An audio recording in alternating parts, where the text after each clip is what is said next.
You're listening to an exclusive episode of the NK News podcast, available only to subscribers. You can listen to this and other episodes from your preferred podcast player by accessing the private podcast feed. For more detailed instructions, please see the step-by-step guide on the NK News website at nknews.org/private-feed.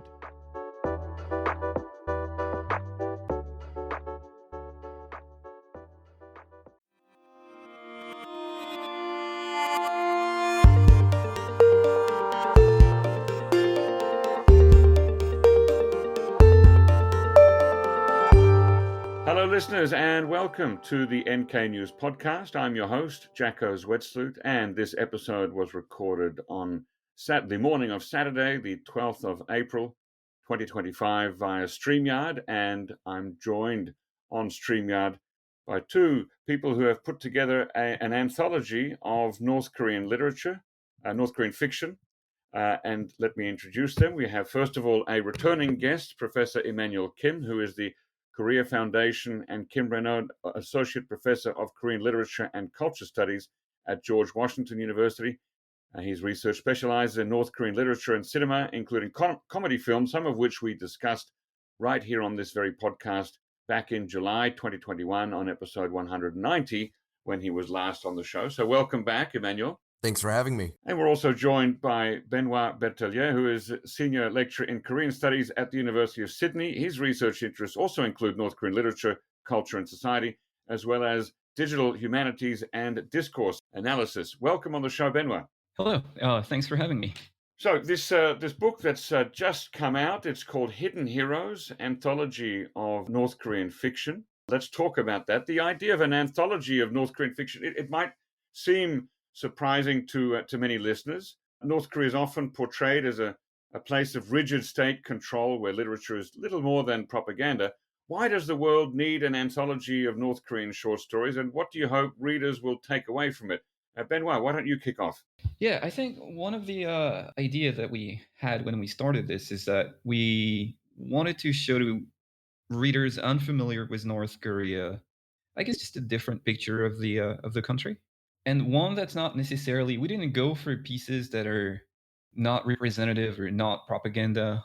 We tried to go with pieces that were popular in North Korea, that North Korean readers enjoyed, or that we knew we had information that those stories had made their mark on literary history or the literary landscape. And so that gave us sort of a bit of quality. And we wanted to do something that wouldn't be seen as just like a curiosity, just something that people would pick up for fun and then kind of look through it and just, like find it ridiculous and so over the top. I mean, there are bits and pieces that will definitely seem unfamiliar or propagandistic, but I think we would be satisfied if people read through the story and could really relate to them. And I think a lot of the situations, stories, emotions that are depicted in the stories are things that doesn't matter if you're in the US, in Asia, anywhere in the world, doesn't really matter what your political beliefs are. There's something that anybody, I think, could relate to in every one of those stories. Immanuel, do you want to add anything to that? Yeah, for me, this project dated back when I picked up another anthology called Literature from the Countries of Axis of Evil. And they had a collection of 3-4 North Korean short stories. So this is, way back when, early 2000s. And there were very few English translated North Korean short stories. So I had to pick it up and I read through these stories. And I thought, well, number one, it was a very eclectic collection. None of these stories sort of had anything to do with each other.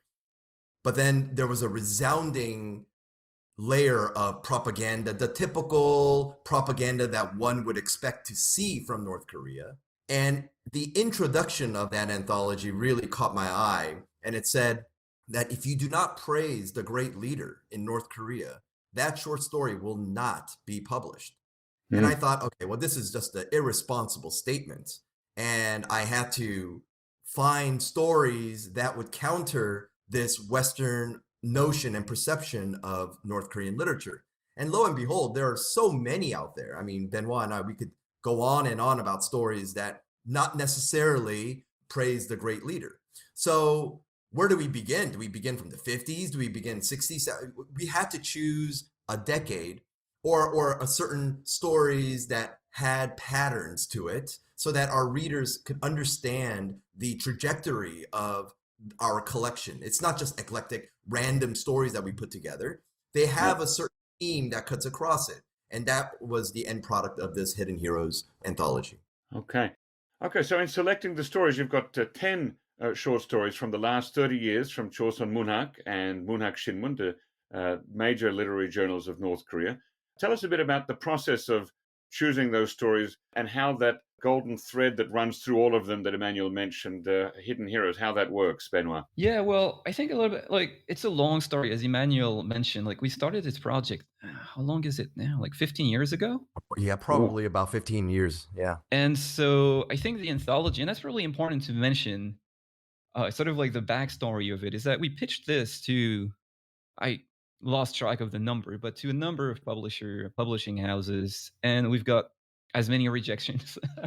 But sometimes we'd work with the editors, and so sort of like the fate of the anthology is really tied to that sort of challenge of trying to get North Korean literature published in the West.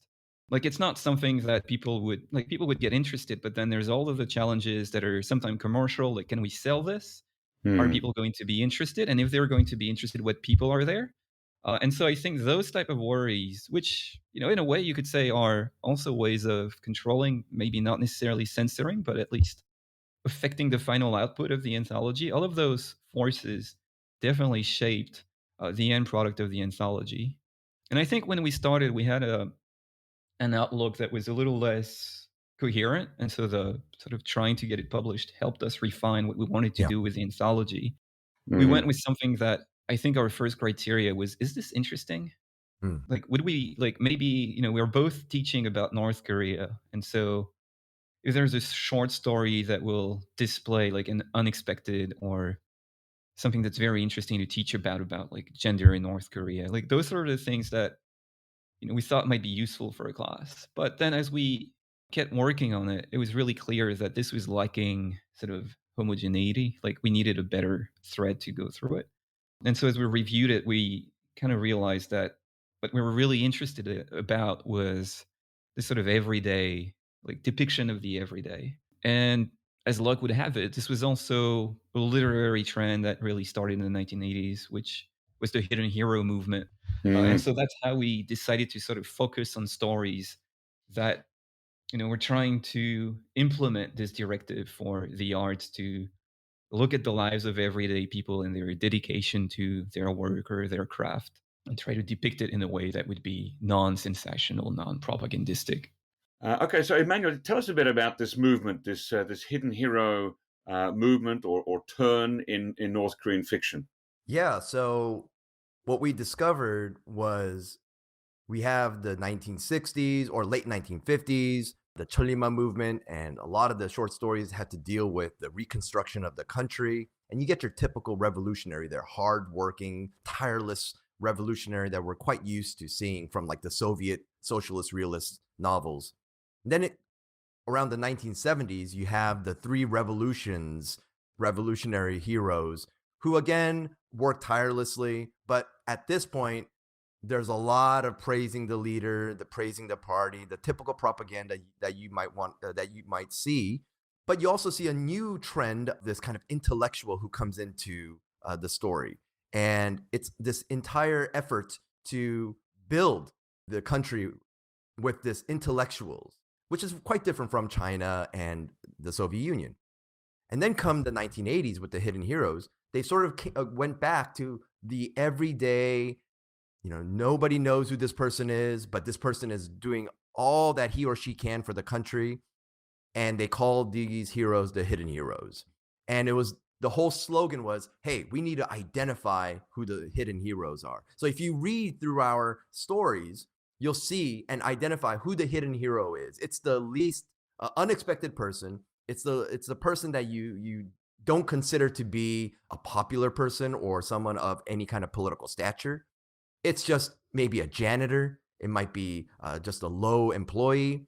And these people, they do great things for either the agriculture cooperation or the factory or whatever, their job or the country. So yeah, that's how we selected it. And it did require some filtering. It required some, should we do this one or that one? Benoit and I, we had a large collection already to begin with. And we went through and selected the ones that we thought were good for the hidden hero theme. Yeah. Now, in the introduction, you talk about the dilemma of avoiding both works that reinforce the stereotypes of North Korea and those that are too rarefied to reflect the country's literary landscape. And how did you navigate that challenge? Curious to hear the rest? Become an NK News subscriber today for access to the full episode. Head to nknews.org/join for more information. If you're already a subscriber to NK News, you can listen to full episodes from your preferred podcast player by accessing the private podcast feed. For more detailed instructions, please see the step-by-step guide on the NK News website at nknews.org/private-feed.